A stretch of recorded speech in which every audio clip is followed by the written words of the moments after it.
செந்தில் பாலாஜிக்கு சொந்தமான கரூர் பங்களாவை தற்பொழுது இடிப்பதற்கு அமலாக்கத்துறை அதிகாரிகள் நோட்டீஸை நீதிமன்றத்தில் சமர்ப்பித்திருக்கிறார்கள். ஒட்டுமொத்த குடும்பமே தற்பொழுது கண்ணீர் விட்டு கதறும் விதமாக அமைந்திருக்கிறது. ஏனென்றால் தனது வாழ்நாள் முழுவதும் சம்பாதித்த சொத்துக்களை இந்த வீடு கட்டுவதற்காக முழுமையாக பயன்படுத்தியதாக அரசியல் வட்டாரத்தில் பேசப்படுகின்றன.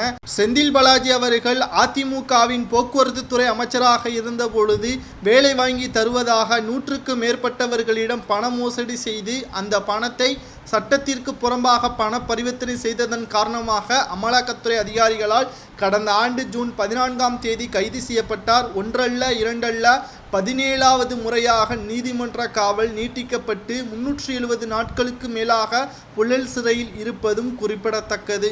செந்தில் பாலாஜியிடம் இருந்து உண்மைகளை பெற்றுவிடலாம் என்று அமலாக்கத்துறை அதிகாரிகள் பல வழிகளில் போராட்டத்தை நடத்தினாலும் எதுவும் கைகூடவில்லை. நீதிமன்றத்தை கடைசி வரையும் நாடிக்கொண்டுதான் இருக்கிறார் செந்தில் பாலாஜி அவர்களும்.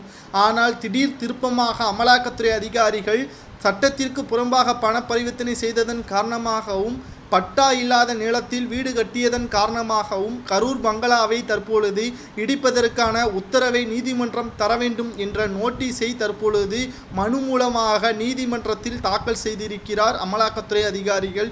இதனை எதிர்த்து உச்சநீதிமன்றத்தில் மேல்முறையீடு செய்ய வேண்டும் என்பதற்காக செந்தில் பாலாஜியின் மனைவி மேகலா அவர்களும் தற்பொழுது இந்த மனுவை தாக்கலும் செய்திருக்கிறார்கள். ஆனால் முதல் விசாரணையில் நாம் பார்க்க வேண்டிய விஷயம் என்னவென்றால், கரூர் பங்களா எனக்கு சொந்தமானது கிடையாது, எனது தம்பி அசோக்குமார் அவர்களுக்கு சொந்தமானதுதான் என்று முதல் விசாரணையில் கூறினார். ஆனால் செந்தில் பாலாஜியின் தம்பி அசோக்குமார் அவர்களின் மனைவி உச்சநீதிமன்றத்தில் மேல்முறையீடு செய்யவில்லை. செந்தில் பாலாஜியின் மனைவி மேல்முறையீடு செய்திருப்பதுதான் தற்பொழுது சந்தேகத்தை கிளப்பி இருக்கிறது. செந்தில் பாலாஜியின் பினாமியாக அசோக்குமார் இருக்கிறாரா என்ற ஒரு சந்தேகமும் தற்பொழுது அமலாக்கத்துறை அதிகாரிகளுக்கு எழுந்திருக்கிறது. வீடை இடிக்கலாமா கூடாதா என்பதை கமெண்ட் வாயிலாக கூறு.